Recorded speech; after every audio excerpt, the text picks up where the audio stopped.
আমাদের রাজশাহী ডিস্ট্রিক্টটা হলো আমের জন্য বিখ্যাত,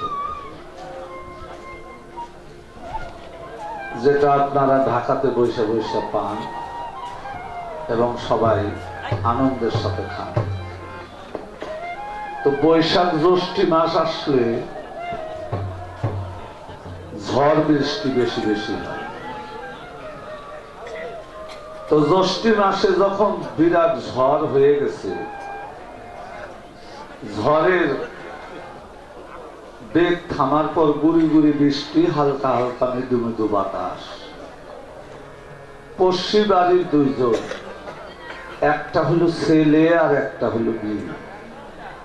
এরা বাল্যবেলায় খুব একে অপরকে ভালোবাসাবাসির মাধ্যমে শৈশব থেকে কৈশোরে কেবল উঠছে, যৌবন আসতে বাকি। দুইজন গেছে আম কুড়াইতে।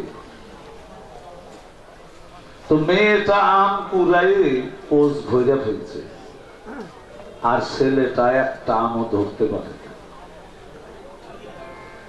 দুইজন দুইজনকে ভালোবাসে। তো হালকা হালকা গুড়ি গুড়ি বৃষ্টিতে আর মৃদু মৃদু বাতাসে থুর থুর করে কাঁপতেছে ছেলেটা। মেয়েটা বলতেছে, গিরে তুই মন খারাপ কে, একটা আমও পাস নাই? ভারাক্রান্ত মনে বদনে বলল, না রে, আমি একটা আমও পাইনি। মেয়েটা বলতেছে, তাতে দোষ কি? পাস নাই তো মন খারাপের কি, আমি তো পাইছি।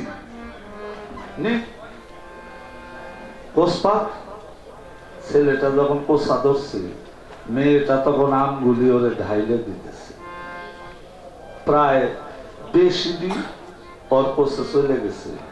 পিছন থেকে একজন আইসা বলে, এই পরে যে একেবারে ঢাইলে দিতেছস, গুই না দিলি না, তাইলে আগামীকাল আবার ও পাইলে তোরে ফেরত দিত। মেয়েটা তখন বলতেছে, না রে, আমি যে ওরে কতটুক ভালোবাসি এটা তুই জানস না। তাই ভালোবাসার কাছে কোনো হিসাব নিকাশ থাকে না। আমি তারে যা দিছি এটা একবারই দিছি, আমি পাওয়ার আশায় দিইনি। কি বাবা, এই কথাটার ভিতরে কত বড় ভাব গম্ভীর্য প্রেমের বলছিল না, যে কুতর্ক করবো না আজকে পালায় নবুয়ত বিলায়। কিন্তু কেমন জানি একটু কুতর্কের আগা দেখায় ফেলাইছে। কোন জায়গায় দেখাইছে জানি? আমি নাকি ভুল করছি, আমার ভুল ধরছে। আমি ভুল কোনটা করলাম? তাইলে আমার জিজ্ঞাসা করাটা ভুল হয়েছে। কারণ ওই নূরালা নূরের থেকে নবীকে সৃষ্টি কইরা যেটুক পর্যন্ত আনলো, আমি সেই জায়গায় যাই জানছি। বললো, এর আগে বলছে না যে অনেকে কয় নবী মারা গেছে, নবী মাটির তৈরি, কেউ কয় নূরের তৈরি, কেউ কয় নবী আমাদের মতো মানুষ। এ কথাগুলো বলছিল না? ওই কথার দৃষ্টিতে সেখান থেকে আমি আরেকটু ক্লিয়ার করে জানানোর জন্য তাই জিজ্ঞাসা করেছিলাম যে কেউ বলে খাতামান নবীন, কিন্তু খাতামান রাসূলিন এটা যে পাওয়া যায় না, তাহলে নবী রসুল এদের মধ্যে কি কোনো মত পার্থক্য না? এরা একজন ব্যক্তি। এই প্রশ্নটা যদি না করতাম তাইলে কি এতক্ষণ সময় আলাপ রাখতে পারত? তাইলে প্রশ্ন করাটা যদি আমার ভুল হয়, তাইলে আপনারা বললে আমি আর প্রশ্ন করব না। কি বলে?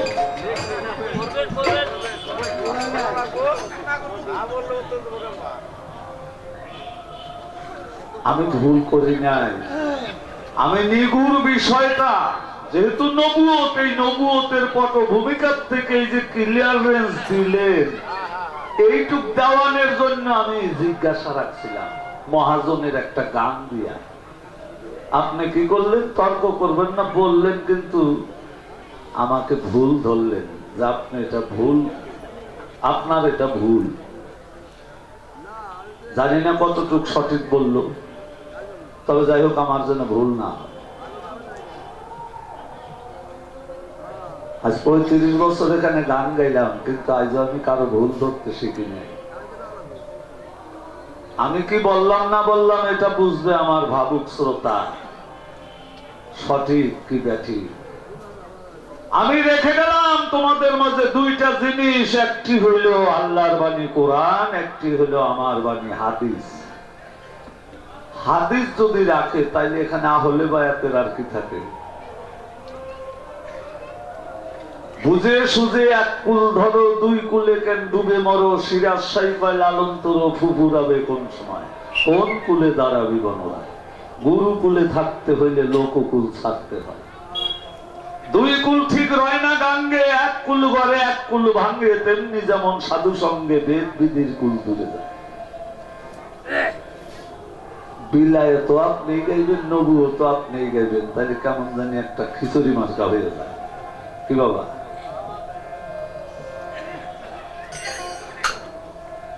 আমার কথা ছিল জাত আর সিফাত।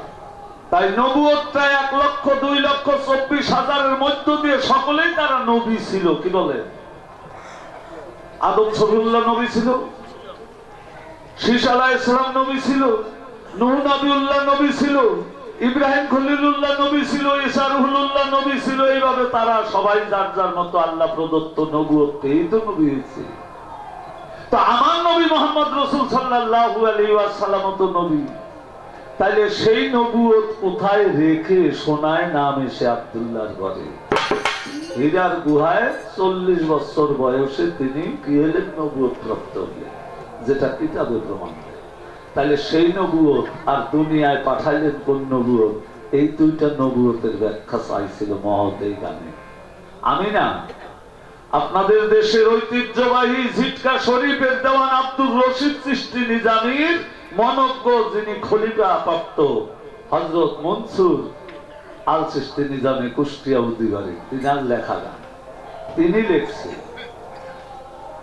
ও কি ভাই সাহেব আছেন কি ওয়াকে হাদিসের বিষয়গুলি বুঝান আমারে। এই চাওয়াটা যদি ভুল হয় তাহলে আর চাবো কেন? কুনতুম নবিয়ান আদম কয় বাইনা, তিনি ওয়ালমে ফরমায় আদম সৃষ্টির পূর্বেও নবী ছিল কয়। তখন কোন নবুয়ত করলো জারি তার উপরে। সব নবীর বেলায় হলো নবুয়ত। আমার নবী মুহাম্মদ রাসূল সাল্লাল্লাহু আলাইহি ওয়াসাল্লামের কাছে জারি হলো কি? মহর নবুয়ত। তাহলে একটু ভিন্ন না? যাই হোক, নবুয়তের কাছে আমরা পরে যাব। এই যে কোরআন, দুইটি জিনিস রাখলাম, একটি আল্লাহর বাণী কোরআন। বলছে এই কোরআন তো তখন সংকলন হয় নাই, রাসূলের ওফাতের পর সংকলিত হয়েছে, কিন্তু এর আগেও সংরক্ষণ ছিল। কোথায় ছিল? আল্লাহ থেকে যখন জিবরাইল আমিন এনে ওহী দিতেন, নবীজি বলতো, বাবা সকল এইমাত্র আমার আল্লাহ বললেন। সাহাবীরা শুনে মুখস্থ রাখছে, তারপরেও সর্বনাশ, যদি মনের থেকে ভুলে যায় তখন সেটা পাথরে, গাছের বাকলে, গাছের পাতায় এমনি ভাবে লিখে লিখে রাখতেন। তাই নবী বলেছিলেন যে আমি রেখে গেলাম এই আল্লাহর বাণী কোরআন। রাসূলের পরিশেষে সেইটাকে কাগজের পাতায় লিপিবদ্ধ করলেন কে? হযরত ওমরের কন্যা হাফসা রাদিয়াল্লাহু তাআলা।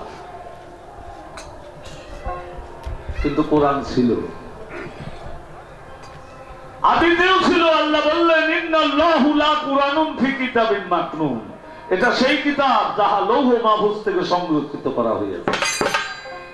এর হেফাজতকারী আমার আল্লাহ নিজে।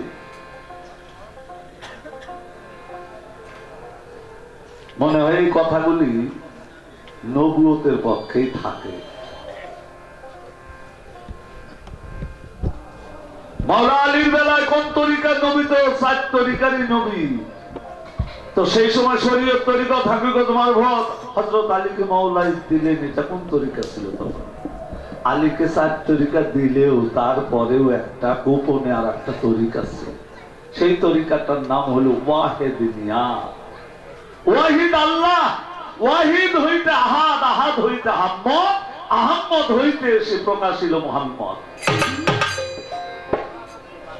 এই যে তত্ত্বের কাছে তখন তো আর ভাবা এই প্রেম থাকে না, থাকে কি না?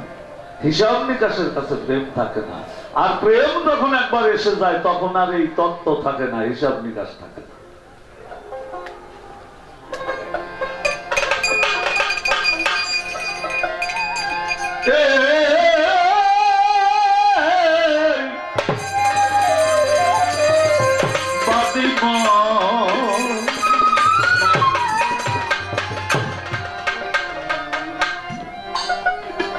এই দেহ খুঁজলে পাওয়া যায় গো,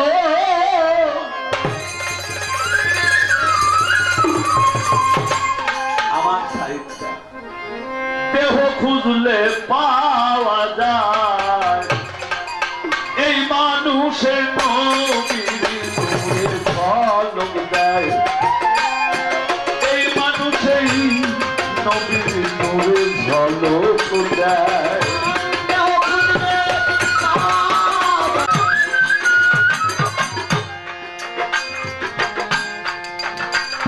মুকামলা হোক না সুকমল কুত জবরু, এই তার মোকাম হয়, তার মোকামে মঞ্জিল দারে নূর, তবে সে কি রঙে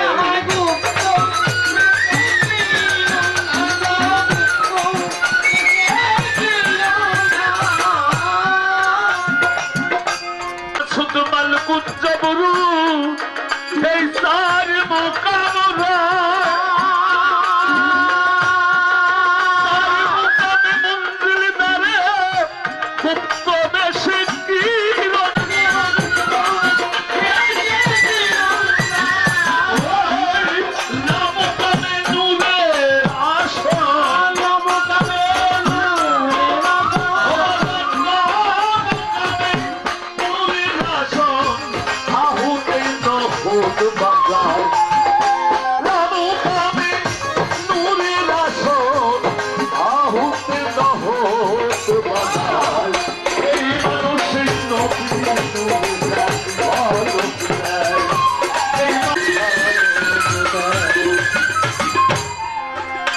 ওই নূরের হস্তপদ নাশা করন কিছুই নাই, অঙ্গহীন সেই আপন বেগে বেগ ধরে তৃপ্তি যায়।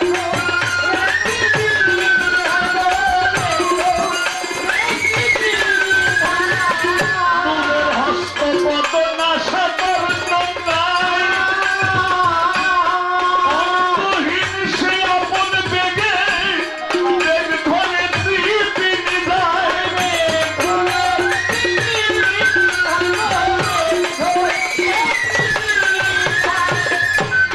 সেই ঘাটে কত ফুলে, সেই ঘাটে কত ফুলে অমর হইয়া সেই ঘাটে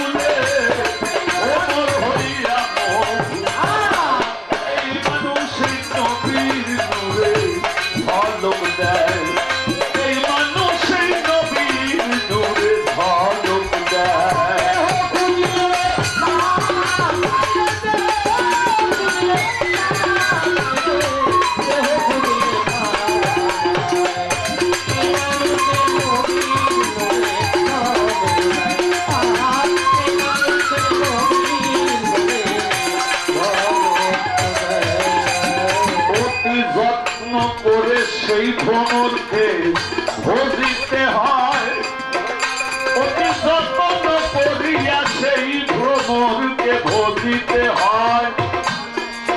কিসে হবে তাহার ভজন, ইয়াকুব সানকে ভুললে জানা যায়, মুর্শিদ ভজলেই কি না যায়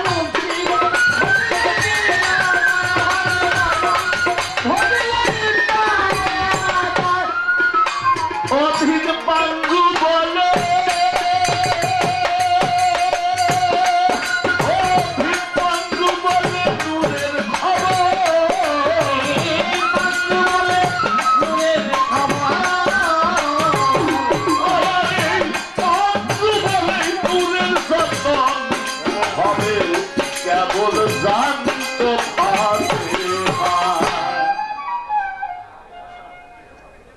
আমার বড় বড় জ্ঞানী গুণী সাধক যারা সাধনায় সিদ্ধি লাভ করে রেখে গেছে এই কালামগুলি, সেইগুলি আমি অধম আপনাদের কানে তুলে দিতেছি।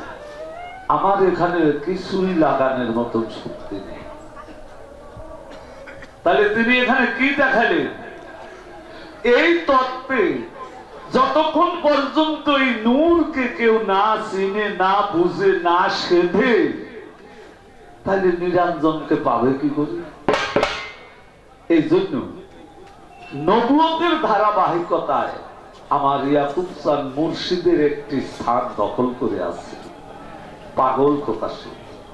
আর সেখানে গেলে তিনি তার মনজ্ঞ ভক্ত আমিত্ব আমার আমি বিলীন করে দিয়ে তুমি হয়ে যাবে, তাকে আঙ্গুলি দিয়ে দেখাবে, বাবা এই দেখ এই মোকামে এই নূর আলা নূর, এখানে বাতি জ্বলতেছে, এই জায়গায় তুমি খেয়াল দাও, খেয়াল দিলে তুমি দেখবে সেই রাসূলকে, আর রাসূলকে চিনলে তুমি পাবে আল্লাহকে।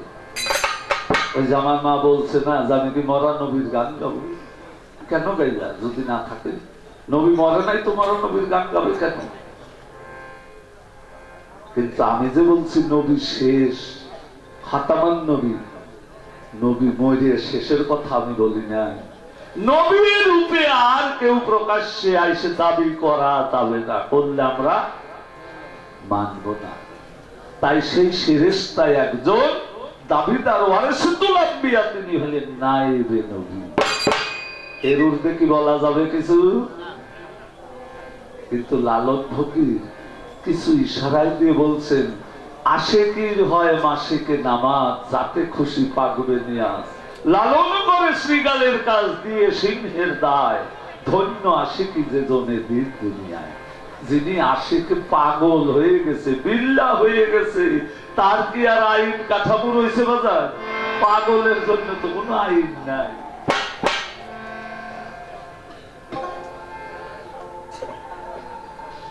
যেহেতু নুরি মাতা মায়ারানী সরকার আমার মা জননী বলছে, আমি মা বলি, ডাকছি, ডাকবো, আমি আর তিনিউনি বলবো না। কি বলে? এটা আমার পক্ষে সম্ভব। আমার উনিকক আর তুই নিকক যা কয়, আল্লাহ অহংকারীকে পছন্দ করেন।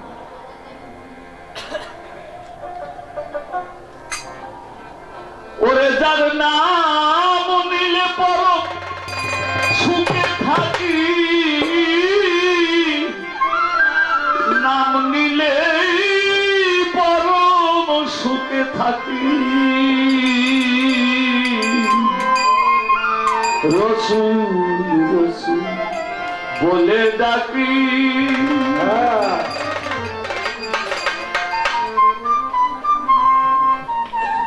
বাজার যদি না দেখা যায় কাউকে, তাহলে খালি ডাকলে কি প্রেম হবে? তাহলে দেখার মতন কিছু, আমাকে আপনারা দেখতেছেন, বসে আছেন শীত উপেক্ষা করি, আপনারা সামনে আছেন, তাই আমিও গাইতেছি। শুধু যে এখানে টাকার বিনিময়ে, আপনারা না থাকলে একটা গানও গাইতে পারতাম না। আমার আল্লাহ হলেন স্রষ্টা, তিনি আসে, আর সেই আশিক রূপে সৃষ্টি করলেন নবী হইল তার মাসে, যার প্রেমে আমার আল্লাহ নিজেই দরুদ আর সালাম দেয়, আমাদেরকে বলছে।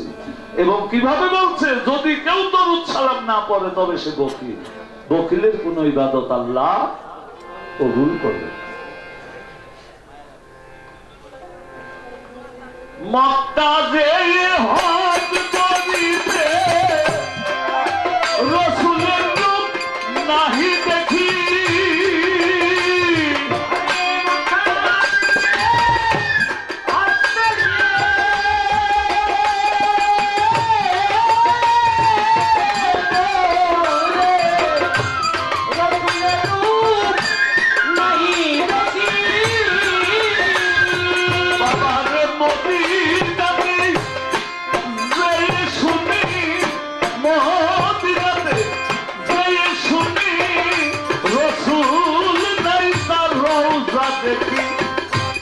কে বললেন?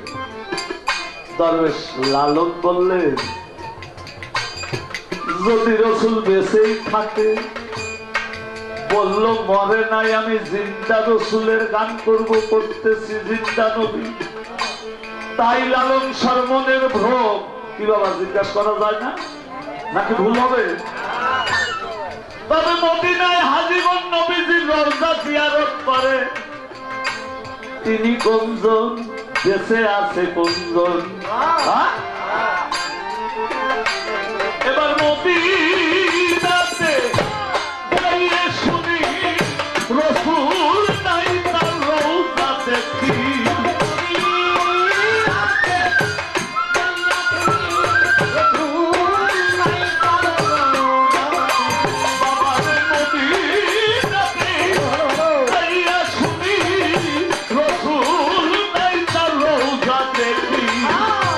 রসুল রসুল বলে ডাকি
আমি, রসুল রসুল বলে ডাকি।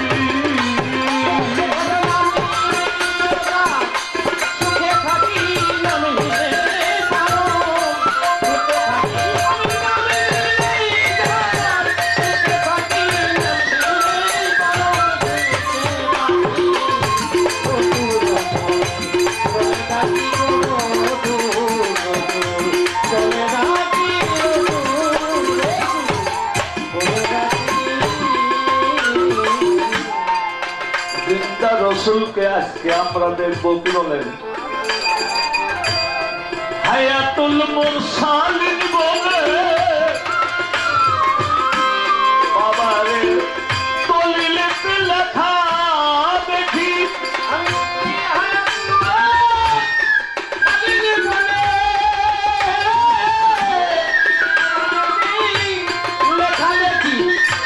আমার আম্মু জান যেটা বলছে ওইটাই আমি বিশ্বাস করছি।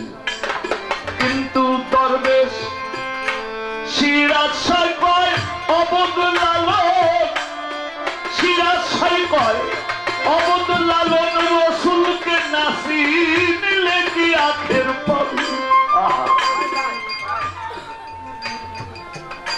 সেদিন হাসরের ময়দানে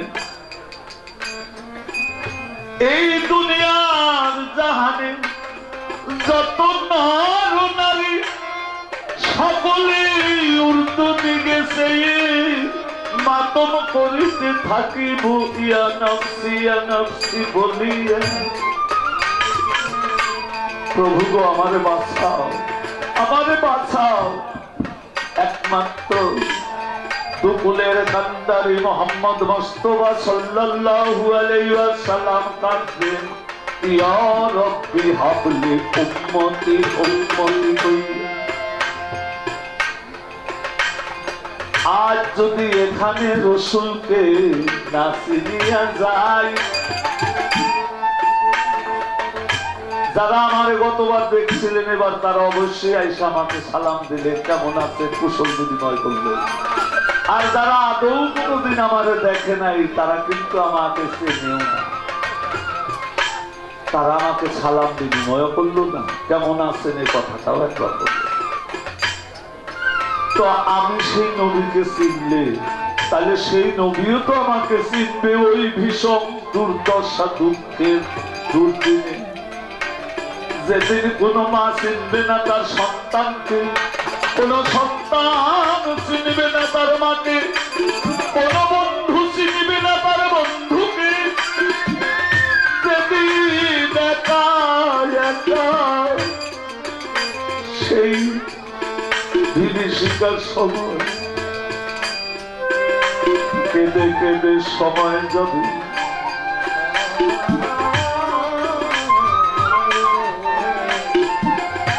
৭২ স্বাধীনতা যখন আমরা লাভ করলাম,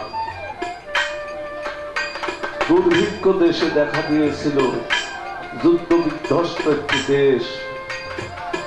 রাজশাহী থেকে এই ঢাকাতে আসতাম বাবা খাবার জোগাড় করতে, গম আটা কিনতে, আর সেই দেশ থেকে কিছু নিয়ে আসতাম এই দেশের রপ্তানি করতে।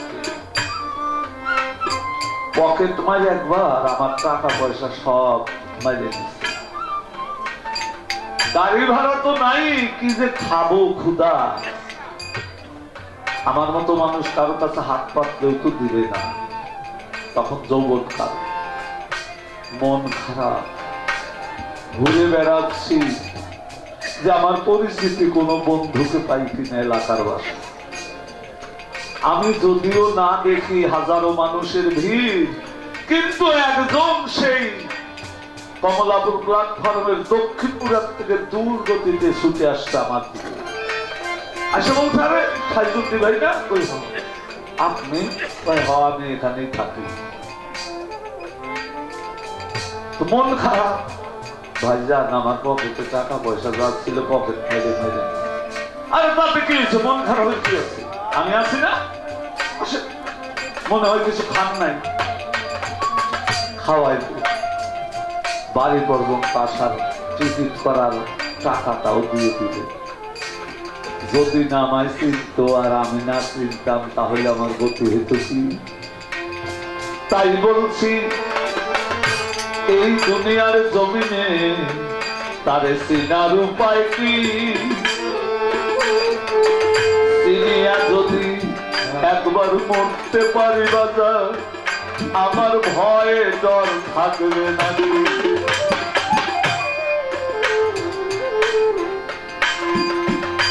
এগুলি তো আমাদের জানবার জন্য দরবারে আসা নাকি দাদা?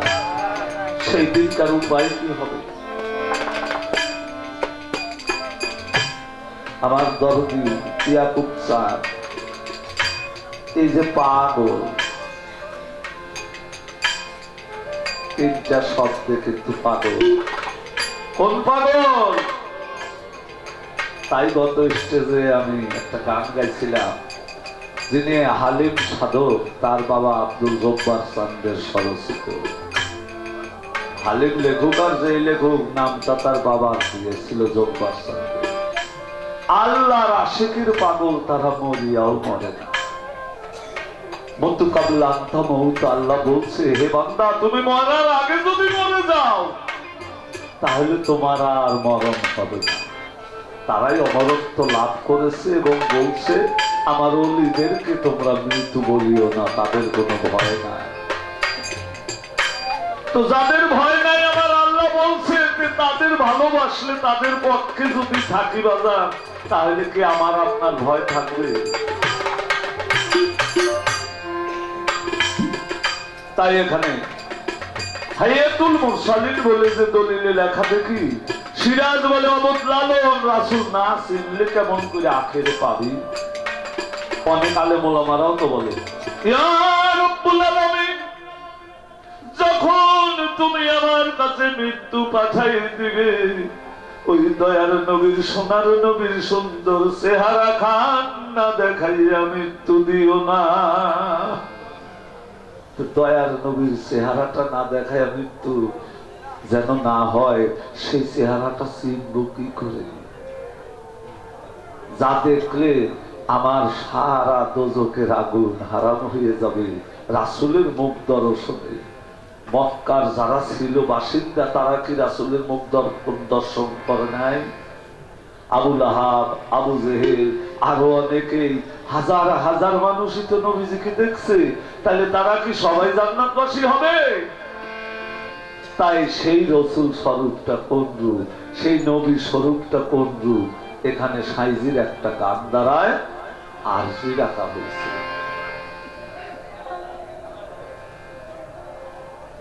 সৃষ্টিয়ায় হইল 5 খানদান, কাদরিয়ায় হইল 9 খানদান। 9 আর 5 কয়টা হইল? 14 খানদান। বিলায়েতের ভিতরে যদি দেখেন তাহলে কাদরিয়ায় রাহে শরীয়ত, যেটা জাহির হুয়া মুহাম্মদ, বাতনেও মুহাম্মদ, আওয়ালেও মুহাম্মদ, আখিরেও মুহাম্মদ সাল্লাল্লাহু আলাইহি ওয়াসাল্লাম। আওয়াল, আখির, জাহির, বাতিন, 4 যুগে তিনি আওয়ালে ছিল, আখিরেও থাকবে, জাহিরেও ছিল, বাতনেও আছে। প্রিয় আশিকার, তাই এই জায়গায় 2 চোখ, 2 নাকের ছিদ্রি, মুখ, কয়টা হইল এখানে? 5টা। আর 2টা 7টা। আরো নিচে 2টা রাহে শরীয়ত, এটা চিহ্ন আছে, দেখা যায়। তাহলে এটা রাহে কাদরিয়ার 9 খানদান। আপনাকে আপনি আগে চিনেন। জ্ঞানী গুণীরা বলছে এই চোখ, নাক, মুখ, কান, গুজ্জ, লিঙ্গ, এটা যদি কারো রিমোট কন্ট্রোলার না করতে পারি তাহলে কি অলির কাতারে যাওয়া যাবে? যাওয়া যাবে না। সৃষ্টিয়ায় 5, রুহে নবাদি, সমাধি, হাওয়ানি, ইনসানি, রুহে কুরসি, এটাকে দেখা যায়? তাহলে এইটা ভিতরে যখনই রাহে কাদরিয়ায় 9 খানদান আপনি জয় হবেন গুরুর তালিম নিয়া, তখন আপনার ভিতরে জেগে উঠবে ওই পঞ্চ আত্মার যে রূপ নিহারি। তাহলে 14 খানদান, এখানে শরীয়ত আছে, এখানে মারফত। যিনি শরীয়ত বোঝে না তিনি মারফত হাসিল করতে পারবেন না। তাই আমরা বলি, অনেকেই শায়েখরা আছেন আল কাদেরিয়া, আল চিশতিয়া, মানে 2টার মধ্যেই তিনি আছেন। আল হাসাইনি, আল হুসাইনি, 2টার ভিতরেই আছেন। এই জন্য রাহে নবুয়াত এবং বিলায়াত, ওই যে বলছে না যে একটি দেহ হলো বাশারিয়া, যেটা দেখা যাইতেছে, কিন্তু আরেকটা দেহ রয়েছে মালাইকিয়া, যেটা অদৃশ্যমান। ভিতরে, দেহের ভিতরে আরেকটা দেহ। লালন বলে, দেখো সে আছে ঘরের ভিতরে ঘরখানা, মায়ের ভজিলে পাবি বাপের ঠিকানা। তাইলে এই ঘরই ঘর না, এর ভিতরে আরো কয়েকখানা ঘর আছে। সেখান থেকে বিলায়েতের দৃষ্টিতে আরেকটি গান, ডুবিয়া দেখ না সুতরিয়ায়, সোনার মানুষ নাই না জলে, ওরে কি জানো বলছে ইশারা,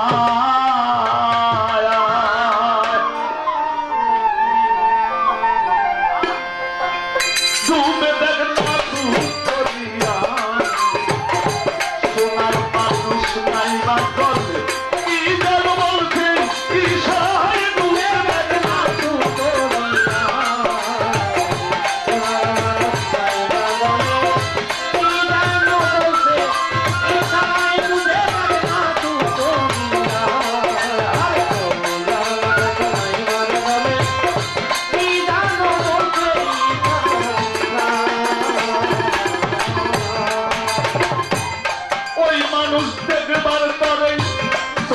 যাও নদীর পারে, আর এক মানুষ নাই মা করলে ভেলকি দিয়া তার ভালো ভেলকি দিয়া,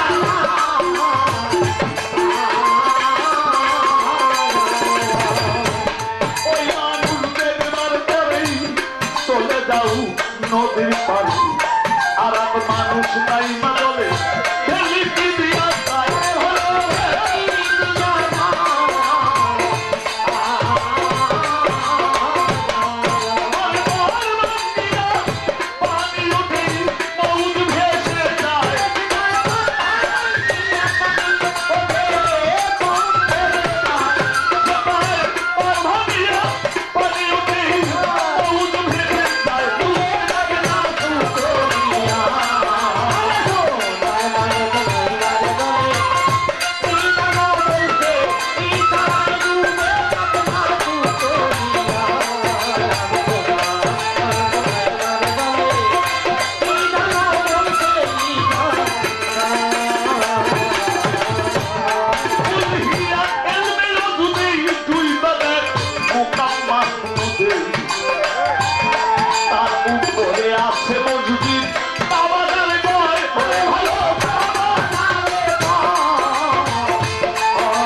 সমুদ্রে তার উপরে আছে মসজিদ বাবাজারে কয় আরে ভালো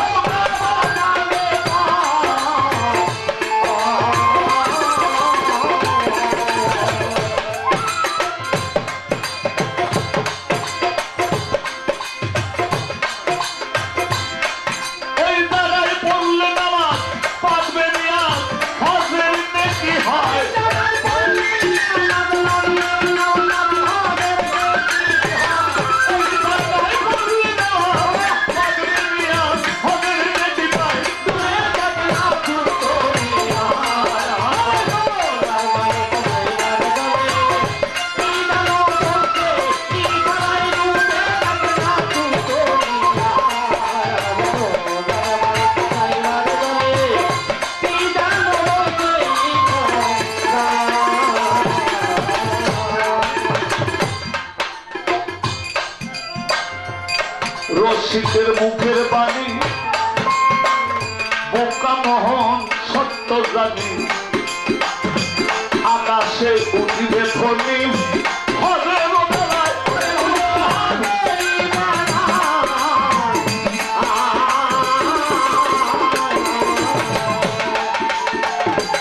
রসিকের মুখের বাণী বোকা মোহন সত্য জানি আসমানি উঠবে ধ্বনি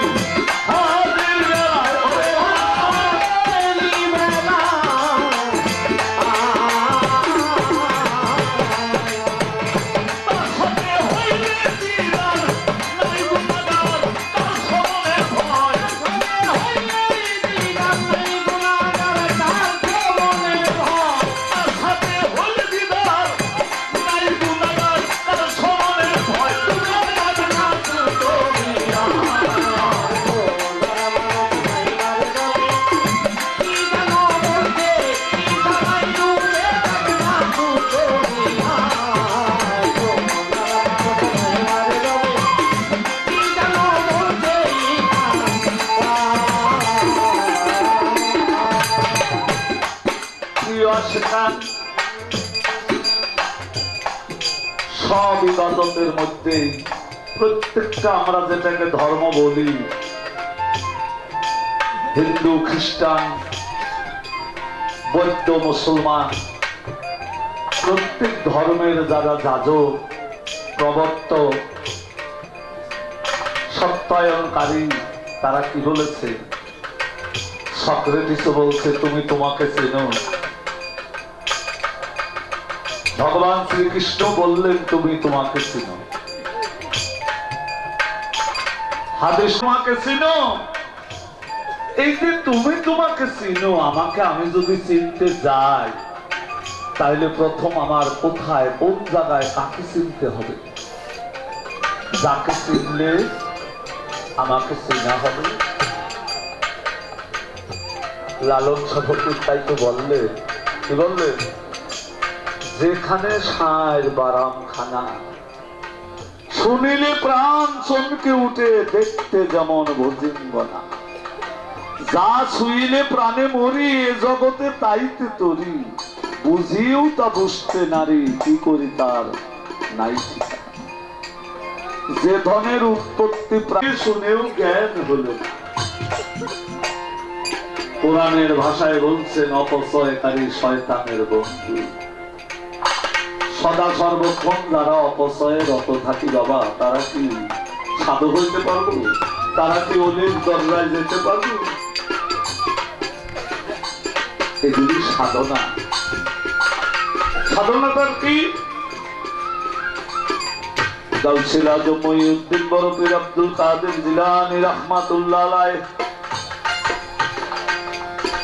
একদিন বিজলা নদীর পারে খুদায় জ্বালা বেড়ে যাওয়ায় খেয়াল করে দেখে নদীর স্রোত ধারায় কিছু ফল ভেসে যাচ্ছে সে ফল তিনি কি করলেন খেয়াল বশত লোভে পড়ে ক্ষুধার তাড়না না সইতে পেরে ওই একটা ফল তুলে তিনি খাইলেন যাহা ফল মুখে দিয়ে খাইলেন তার ভিতরে তুফান উঠে হায় সর্বনাশ আমি কি করলাম এই ফল নিশ্চয়ই কোনো বাগানের বাগান থেকে ঝরে পড়েছে এই নদীতে। আমি বাগানের মালিকের কাছে না বললে কেন এই ফল খাইলাম? কিন্তু যে আমার বড় অপরাধ, আমি দয়ালের কাছে যে কোন লজ্জায় মুখ দেখো।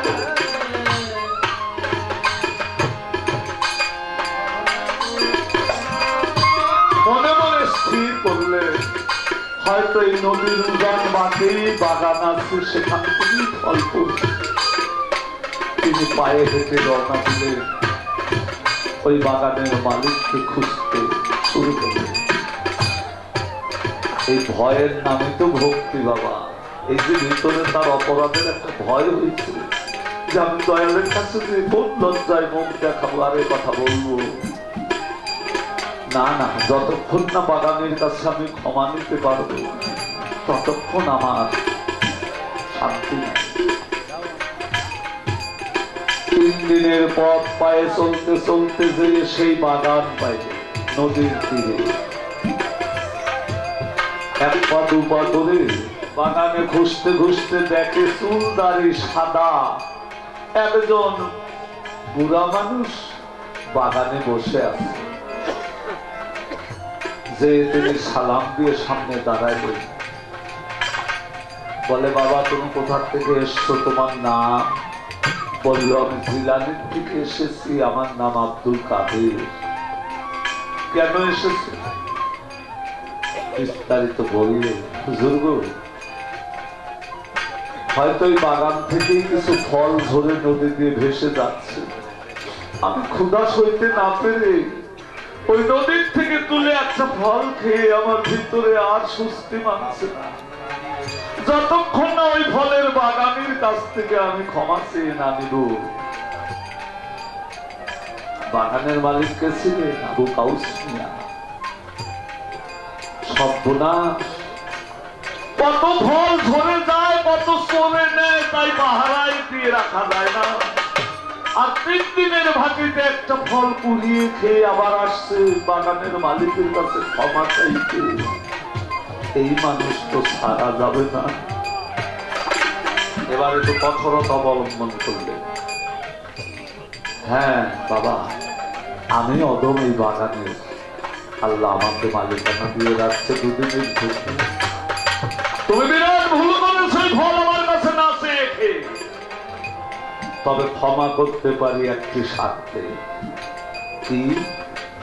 1 বছর বিনা বেতনে আমার এই বলের বাগানে তোমার পানি সেচতে হবে আর পাহারা দিতে হবে। তিনি আলহামদুলিল্লাহ বলে স্বীকার করলেন যে যাক, তবু যদি আমার পাপ মুক্তি হয় 1 বছর তো, কিন্তু অনন্ত অনন্ত কাল যেন আমার ওই জ্বালা সইতে না হয়। কত ভয় সেই পরকালের শাস্তির দিকে। তিনি সেইভাবে পানি সেচতে লাগলেন, পাহারা দিতে লাগলেন। 1 বছর যখন চলে গেল, বিন্দু মাত্র ত্রুটি বিচ্যুতি বাগানের মালিক খুঁজে বের করতে পারলেন না। তার ভিতরে আরো একটা কঠিন প্রেমের বর্তন বসে গেল। আহারে, এমন সোনার মানুষ, এত সৎ মানুষ আমি জীবনে পাই নাই। কিন্তু একে ছেড়ে দিলে তো আর ধরা যাবে না, সে তো চলে যাবে মাফ করে দিলে। বলছে হুজুর, যদি আমার চাকরি শোধ হয়ে থাকে আমায় ক্ষমা করে দিন। বলে না না, ক্ষমা তোমার হবে না ততক্ষণ। কতক্ষণ? বাবা, আমার ঘরে একটা মেয়ে দয়াল দিচ্ছে, আমার আল্লাহ দিচ্ছে। মেয়েটি কালো দেখতে, জগতের সবচেয়ে কুৎসি। 2টি চোখ তার অন্ধ, 2টি হাত তার নুলা, পাও 2টি ন্যাংরা, কানেও শোনে না ঠসা। এই মেয়েটাকে তোমার কাছে আমি শাদী দিতে চাই। যদি তুমি তারে দয়া করে শাদী করো, তাহলে আমি তোমার এই ফল খাওয়ার অপরাধ দোস্তবি মাফ করে দেব। আছে কেউ বর্তমান জগতে আমার মতো যারা, তারা তো স্বীকার করবেই না একেবারে কুৎসিত, তারপরে বুবা, তারপর অন্ধ, তারপর ন্যাংরা, তারপর নুলা। এমন বর্ণনা শুনে কেউ সেই মেয়েকে শাদী করতে চায়, কিন্তু তার তো করতেই হবে, নইলে যে মাপ হবে না। স্বীকার করলে নিজেই কন্যার শাদী মোবারক তার সাথে দিয়ে দিলেন মহর ধার্য করে। যাও বাবা, আমার ওই মেয়ে উম্মুল খায়রুল ফাতেমা তোমার অপেক্ষায় বাসর সাজিয়ে বসে আছে, তুমি যে বাসর কাটাও। এবার গাউসুল আজম রওনা দিচ্ছে, আবু সালেহ মুসাজ্জমি রওনা দিচ্ছে। যে দেখে সজল দিয়ে, আহারে এক অপরাধ করেছি ফল খেয়ে, আজ আবার তার ঘরে যাচ্ছি, যেন ঘরের গোটাটাই পূর্ণিমার জ্যোৎস্নার আলোতে ঝলমল হয়ে আছে।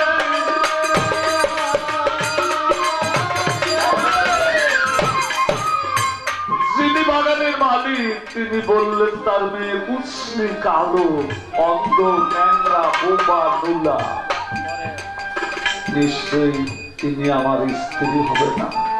আবার আমি ভুল ক্রমে তার ঘরে যাচ্ছি, পিছনে কাউস নিয়ে যে বলে বাবা যাও, বলে হুজুর আপনার কথার সাথে তো এই মিল পড়ে না।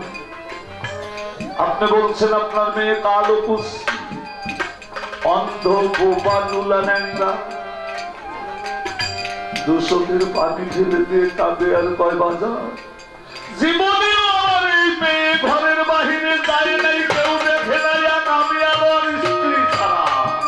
তাই মানুষ বলা বলি করে, হয়তো মেয়েটা কুৎসিত দেখতে, তাই লজ্জায় বের হয় না। জীবনে বেগানা ও পুরুষের কথা কানে শোনে নাই, তাই বলছি বাবা।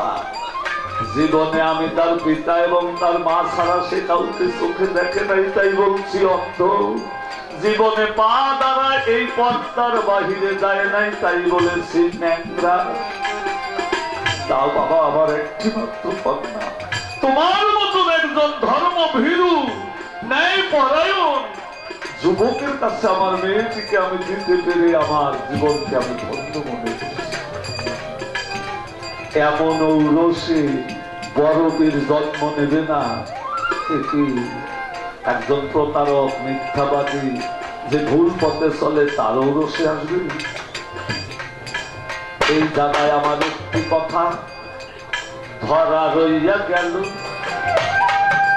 মক্কাতে অনেক আমেনা নামে নারী অনেকেই ছিল। বলে গেছে না 350 রমণীরা পাগল হয়েছিল আব্দুল্লাহর পেছনে, দূর সংখ্যা নদীতে। তারা কেউ নবীর মা হইতে পারে না, নিশ্চয়ই কোনো না কোনো কারণে। কিন্তু জহরের কন্যা আমেনা নবীর মাতা হইল, বল কোন পুণ্যের কারণে।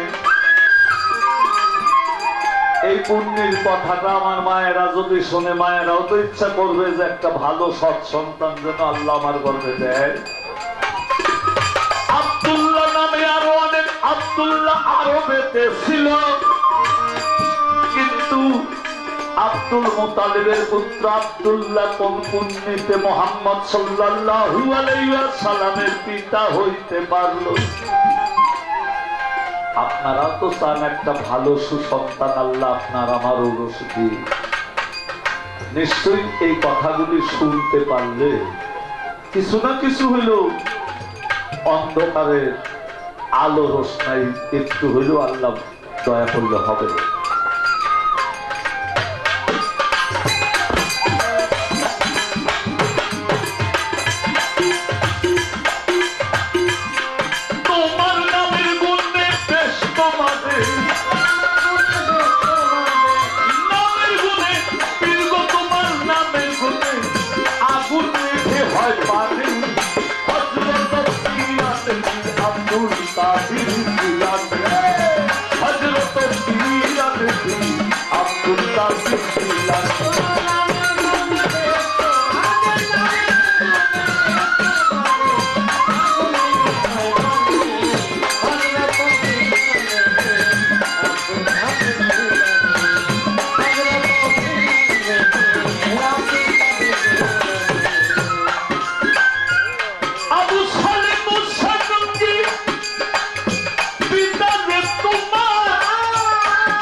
জিলানি 6 মাসের গর্ভে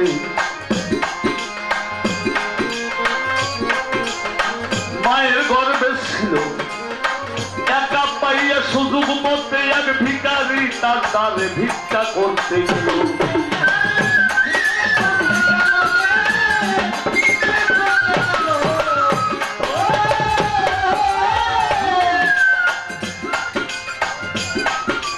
কেউ নেই, গর্ভে 6 মাস, গৌসুল আজম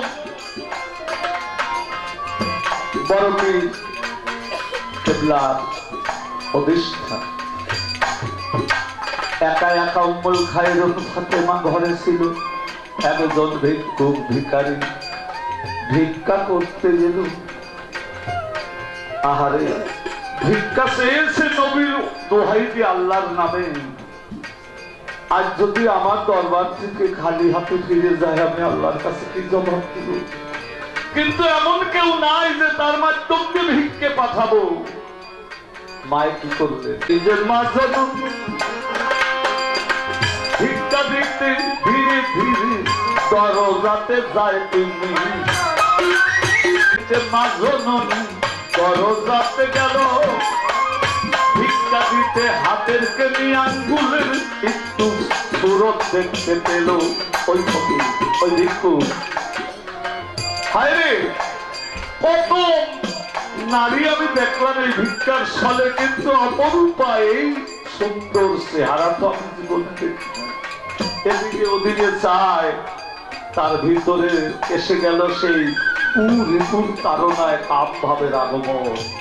যে করেই হোক এই ফাঁকা সুযোগে আমি এই রমণীর সাথে মিলন।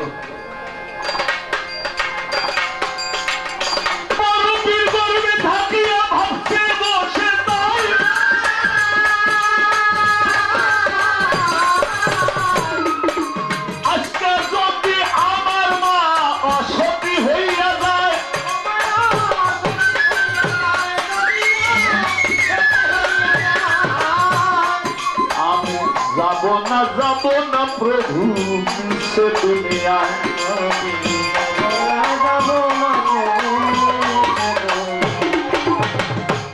আল্লাহর দেওয়া কেরামতিতে, আল্লাহর দেওয়া নিষ্কুদ্রতিতে বরপীর কেবলা গর্ব হইতে বাহির হইল। 1 লক্ষ বড় একটা বাঘের রূপ ধরিল।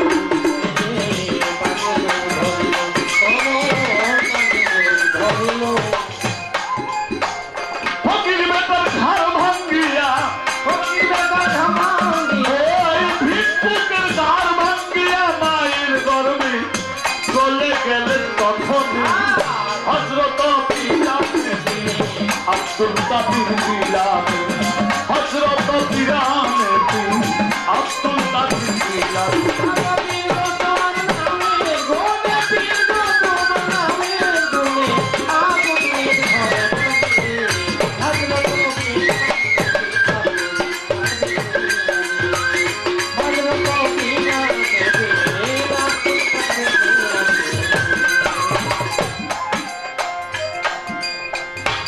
পৃথিবীর কেউ কি জানলো বাবা এ খবর?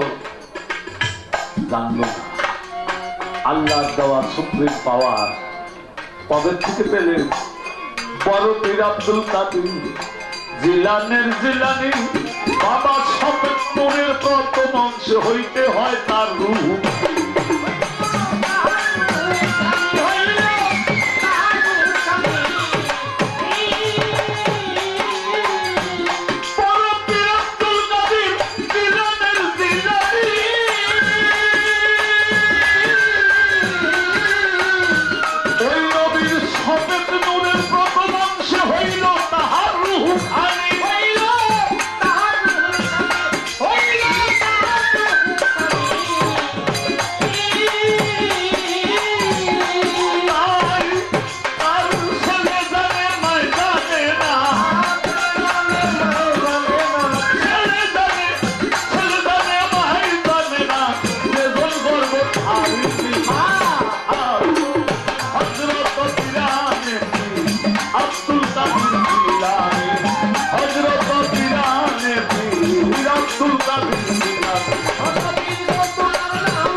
সেই বড় পীরের দরবারে একজন মা, তার এক পুত্র মাত্র।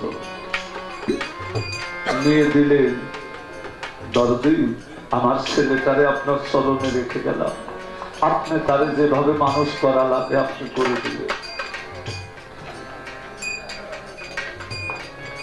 তার নাম হলো সবের উদ্দিন, সবুরকারী সবের উদ্দিন। একে একে 6টা বৎসর চলে গেল। বড় পীর তিনি আল্লাহ আলা ব্যক্তি, মাদারজাত ওলি এবং নূর যে নবী, সেই নবীর নূরের প্রথম সফেদমতি নূরের অংশের থেকে তার রূহখানি আল্লাহ সৃষ্টি করলেন। তাই তো বারবার আমার নবীর সাথে আসতে চায়। বললেন না, তুমিও যাবে, কিন্তু নবী রূপে নয়। এই জগতে যত অলি আউলিয়া যাবে, সব অলির স্কন্ধে থাকবে তোমার পদমোবারক।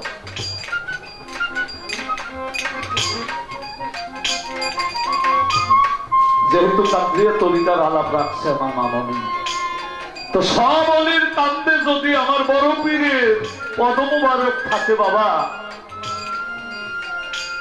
এখানেও আমার একটু ধরা থাকবে। বড় পীরও তো একজন পীরের কাছে বায়াত হয়েছিলেন, কি বলেন? বড় পীরের যিনি মুর্শিদ তিনি কি আউলিয়া না?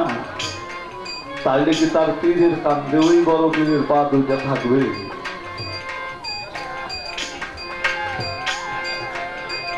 ওই যে বলছে আগে বিচার পরে গান, তার নাম বিচার গান। 6 বছর পর তার মা যাইয়ে দেখে একেবারে এমন ভাবে ক্ষীণ হয়ে গেছে যে তার আর চিনার মতো নাই। জিজ্ঞাসা করলেন, হুজুর গো, আমার সন্তান কেমন আছে? কয় ভালো আছে। কয় কই একটু দেখতে চাই। দেখে বড় পীরের পাশে বসে আছে। বড় পীর খানা খাইতেছে মুরগির জোশ কাবাব দিয়া, আর ওই ছেলে খাইতেছে শুকনা একটা রুটি, চাবাইতেছে মুখে রস। মায়ের দুই চোখের বাড়ি ফেলে কাঁদবে, হুজুর গো, শুনেছিলাম আপনি অত্যন্ত ধার্মিক। বড় পীর, এইটাই আপনার বিচার? আপনি মুরগির কাবাব দিয়ে, গোশত দিয়ে রুটি খাইতেছেন, আর আমার ছেলেটারে না খাওয়াই মেরে দিচ্ছে। বড় পীর বললেন, ও মা, তুমি কেঁদো না, আজকের থেকে তোমার ছেলেও মুরগির কাবাব দিয়ে রুটি খাবে। কারণ তার দেহের যে রক্ত মাংসগুলি ছিল, এগুলি তার ভিতরের থেকে আস্তে আস্তে এই জৈবিক আমিষ জাতীয় খাবার মাইনাস করার কারণে তার দেহের রক্ত শুকাইছে, তার চামড়ায় গোশত শুকায়ে হাড়ের সাথে আজকেই খাবে সে মুরগির কাবাব দিয়ে রুটি। একটা মুরগি এনে জব করে তার সামনে দিলেন এবং বললেন যে বল এই মুরগিটাকে জিন্দা করতে। ওই সন্তান যখন বড় পীরের দোয়ার বরকতে বললেন, তখন ওই মোরগ আবার জিন্দা হয়ে গেলেন। বলল, মা, যাকে মারা যায় না তাকে আহার করা দোষ, আর যাকে জিন্দা করা যায় তাকে খাইলে আবার যদি কেউ জীবিত করে তার জন্য দোষ নাই। তত্ত্বটা কোথা নাই? ওই 30 বছর আগে এই পাগলের দরবারে আইছি, যে খানাগুলি খাইছি ভক্তি ভাবেই খাইছি। হাত করে আমিষ, ওই তরি তরকারিতে একটা পেঁয়াজ রসুনও দেয় নাই। কথা ঠিক না বেশি? খাই নাই। আজকে আবার ওই দরবারে কিন্তু আমাদের সেবা দিতেছি, নিশ্চয়ই কিছু সিদ্ধ হয়েছে, নইলে দেবে কেন? সে কি কোন মারা বললেন? মরার আগেই মরে গেলেন, তাকে আবার তিনি জিন্দা করলেন। যে জিন্দা করার পর তার আর মৃত্যু হবে না, তাই ওই 9 কাদরিয়ার খানদানে এই খানদান আছে সবেরিয়া। দয়া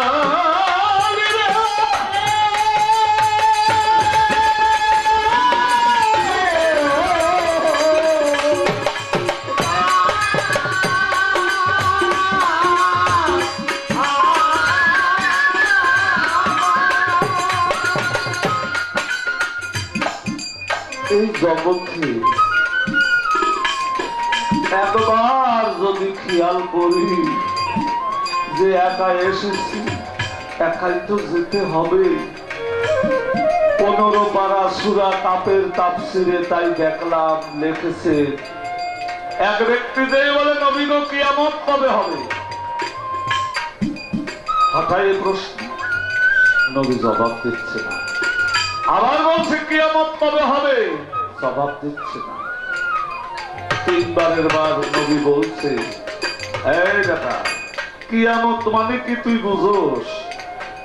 কেউ বুঝলেও তো বলে নাই যে আমি বুঝি, আল্লাহ রসুলই ভালো বোঝে।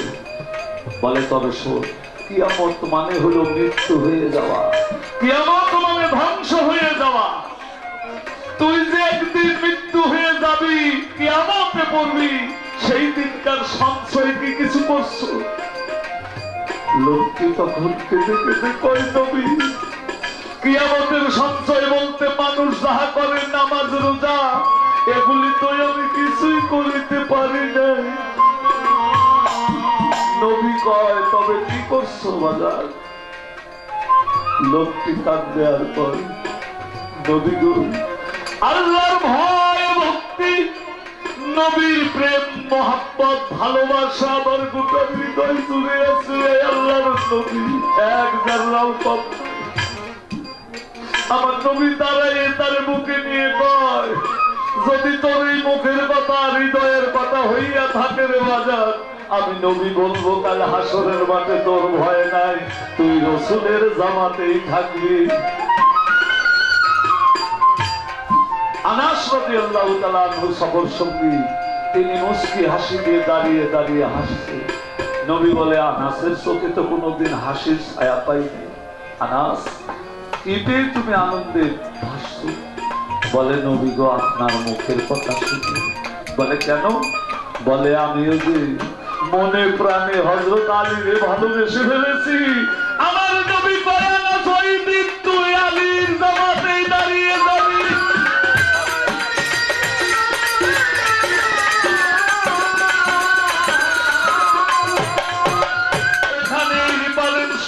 সূরা কাফে বললেন, এই দুনিয়ার জমিনে যদি কেউ মনপ্রাণ দিয়ে আমার ইয়াকুব চাঁদকে ভালোবাসে, ওই হাসরের দিন সেই ইয়াকুব চাঁদের পাশেই জামাতে দাঁড়াবে।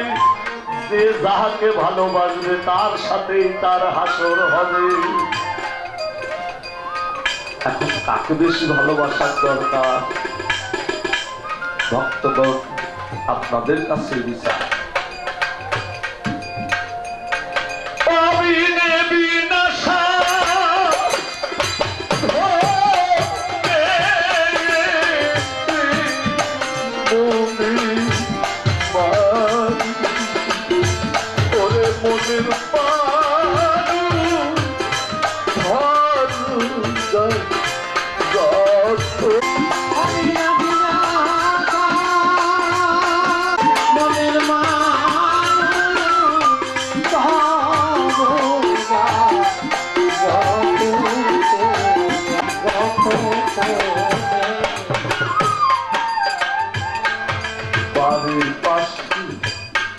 আর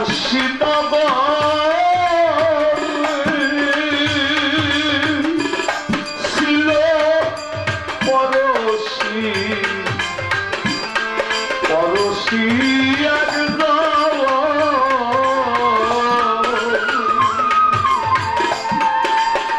চিনিও না চিনলি তারে, ছিল সেই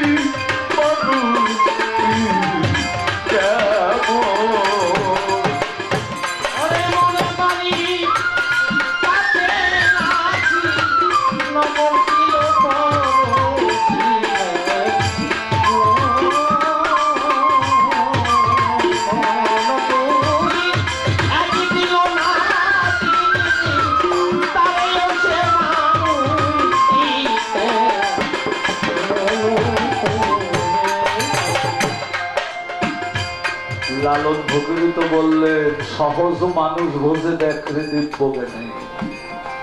এখানে বিজয় সরকার বললেন, বাড়ির পাশে আরশি নগর, ছিল পড়শি একজন। এই আরশিনগরটা কি, কোথায়? আরশি মানে আয়না, যাতে মুখ দেখা যায়।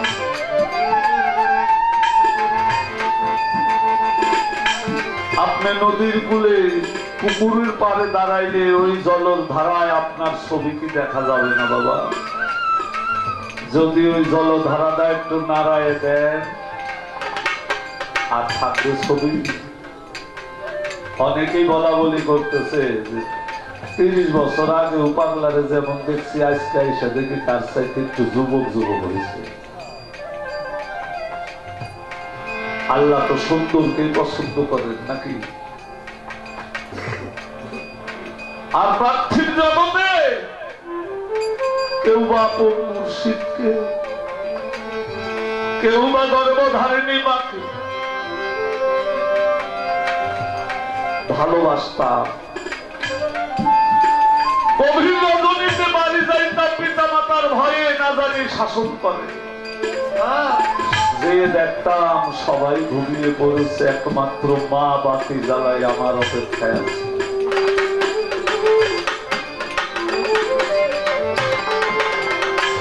চুপি চুপি যাইতে লাগলেও মায় বলতো বাজার তুমি আসো।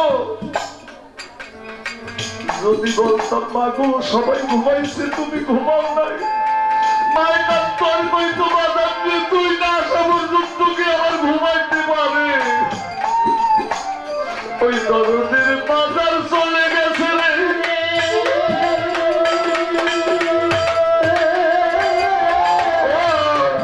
আমার মতো প্রাণ মুর্শিদ যার এই জগৎ ছেড়ে চলে গেছে, তার মতো যাবে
ওটারে কত ব্যথা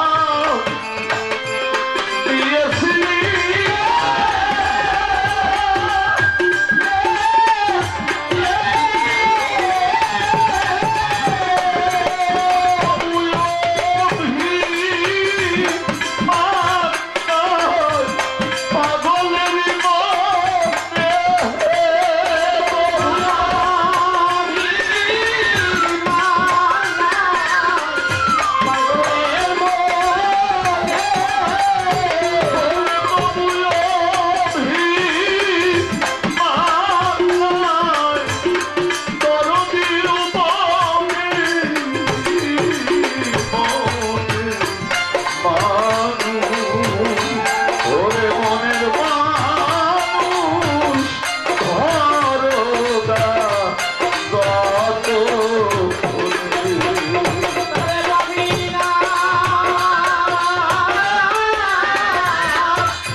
আর বিজয় বলি ডুবিল বেলা রে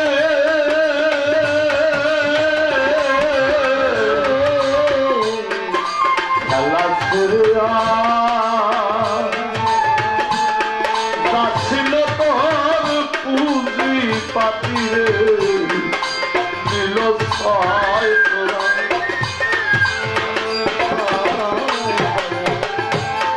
গেল বেলা রে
প্রেমের